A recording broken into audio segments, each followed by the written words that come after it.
O efeito dominó se manifesta de forma poderosa nas relações humanas, onde pequenas ações e reações podem desencadear uma série de eventos. As reações podem se amplificar ao longo do tempo, como ondas em um lago. Um pequeno desentendimento pode se transformar em um grande conflito. O ponto de ruptura inicial parte de uma conclusão equivocada sobre Deus, como foi no caso da Cruzada, ocorrida no século XI, na qual dois grandes povos, árabes e judeus, entraram em guerra em nome de Deus, a fim de defender suas religiões, cristã, islâmica e judaica, reivindicando Abraão como pai da fé. No estudo de hoje você verá o surgimento do povo árabe através do efeito dominó de Sara.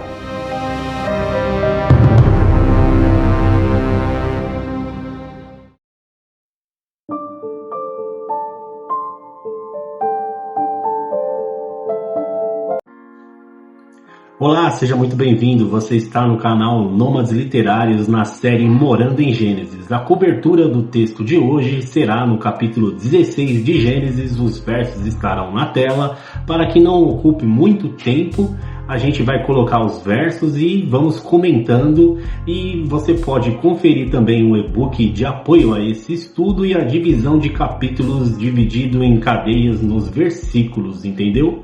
Então, vamos para a aula de hoje. O tema do estudo de hoje é o efeito dominó de Sara, em Gênesis 16, verso 1.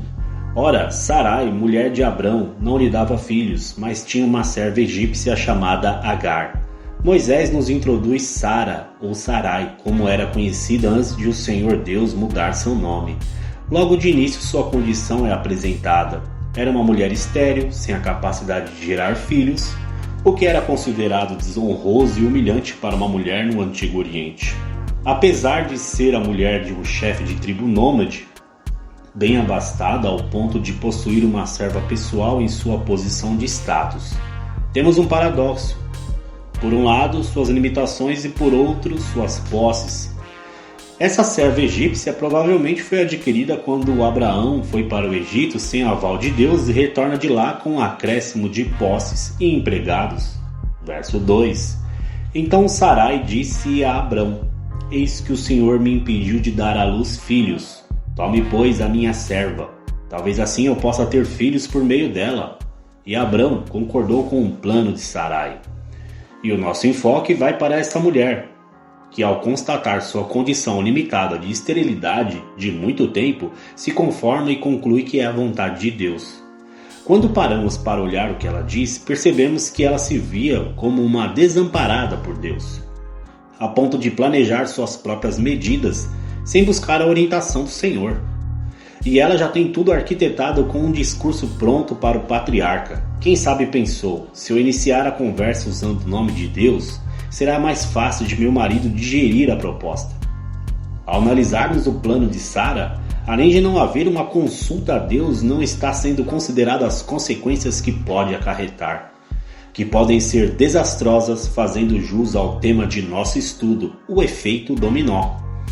Agora, o que levou Sara a essa alternativa foram os costumes da época. Esses arranjos de barriga de aluguel eram prescritos nas tabuletas de Nuzi e no Código de Hammurabi, explicados em nosso estudo Justificado pela Fé em Gênesis 15, do 1 ao 6, onde continham regulamentos para esse tipo de situação.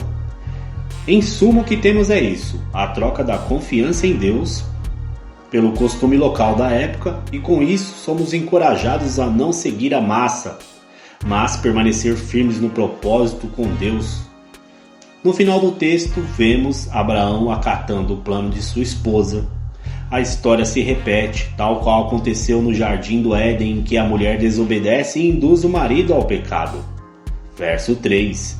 Então Sarai, mulher de Abrão, tomou Agar, sua serva egípcia, e deu por mulher a Abrão, seu marido, depois que ele já estava morando durante 10 anos na terra de Canaã. Nas entrelinhas do texto, podemos presumir que Sara já havia preparado de antemão a cabeça de Agar, sua serva. E em se tratando de serva, vale ressaltar que não era qualquer tipo de serva, sendo alguém de sua confiança, e seu braço direito. O texto nos apresenta a informação de uma década morando em Canaã, somados a partir do momento em que Abraão saiu lá de Harã para viver o chamado de Deus e sair da sua parentela com 75 anos. E aqui ele já está com 85 anos. Não temos informação do período desde a primeira aparição de Deus em Ur dos Caldeus até a permanência em Harã, onde ficaram um tempo até que seu pai, Tera, morresse. Mas a história propõe que já fazem mais de 10 anos desde a primeira vez que Deus fez a promessa ao patriarca até aqui, o que pode ter gerado o desânimo de Sara.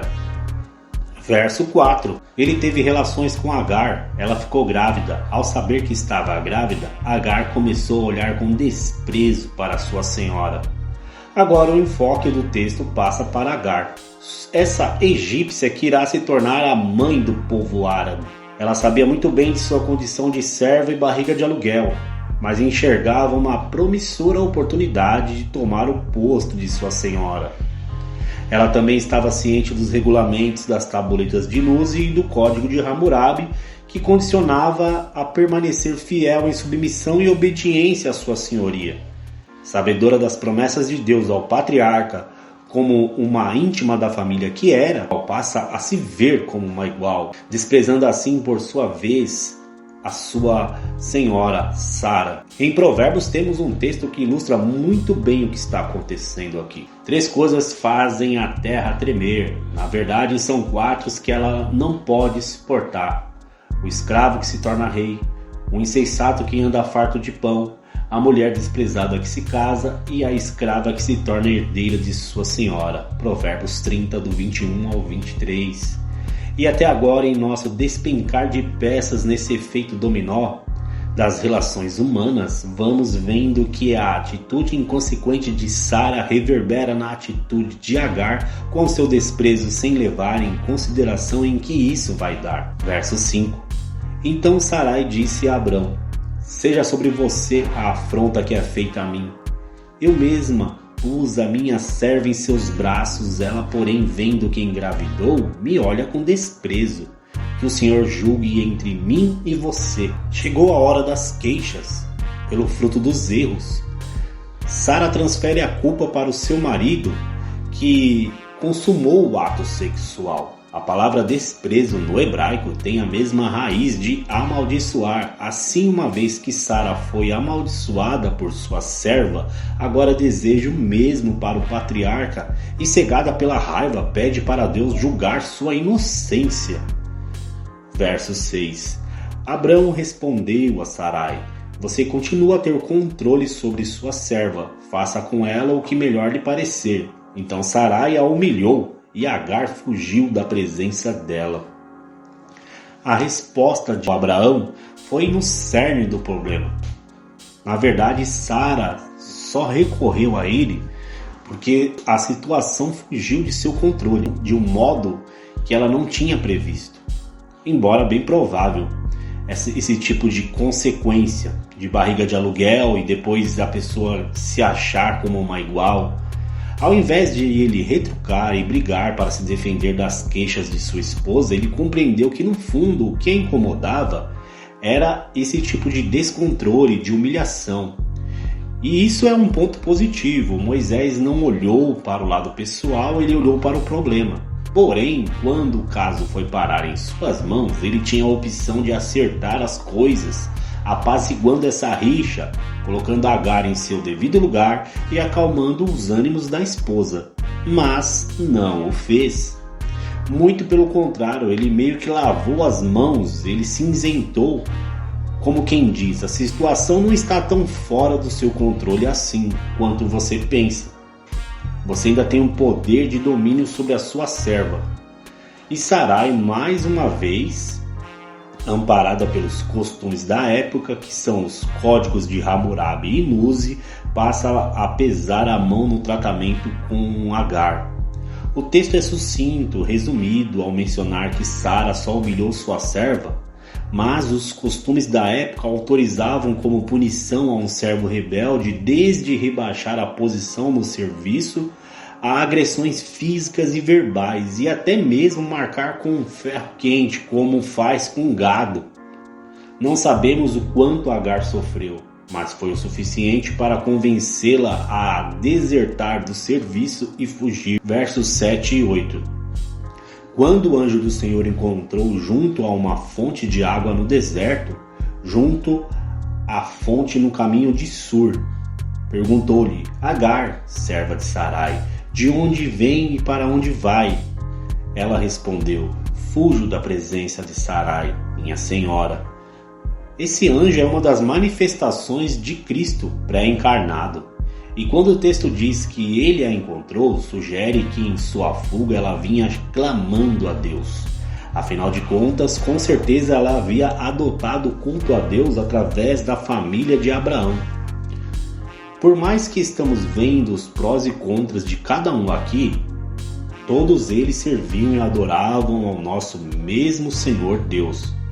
Essa fonte, localizada no caminho de Sur, ficava nas proximidades às muralhas de entrada lá do Egito, que ela estava retornando para sua terra natal, na sua fuga.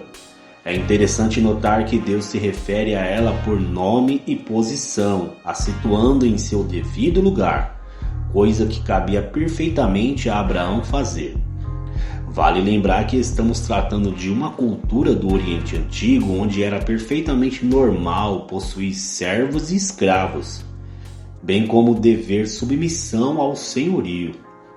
Todavia, quando temos Deus e sua palavra no coração, não importa a época, cultura ou posição em que nos encontramos, iremos proceder com excelência e ternura em nossas atitudes, conforme o apóstolo Paulo muito bem orientou. Servos, obedeçam em tudo aos seus senhores aqui na terra, não servindo apenas quando estão sendo vigiados, visando somente agradar pessoas, mas com sinceridade de coração, temendo ao Senhor. Colossenses 3:22. E também, senhores, tratem os seus servos com justiça e igualdade, sabendo que também vocês têm um Senhor no céu. Colossenses 4, verso 1.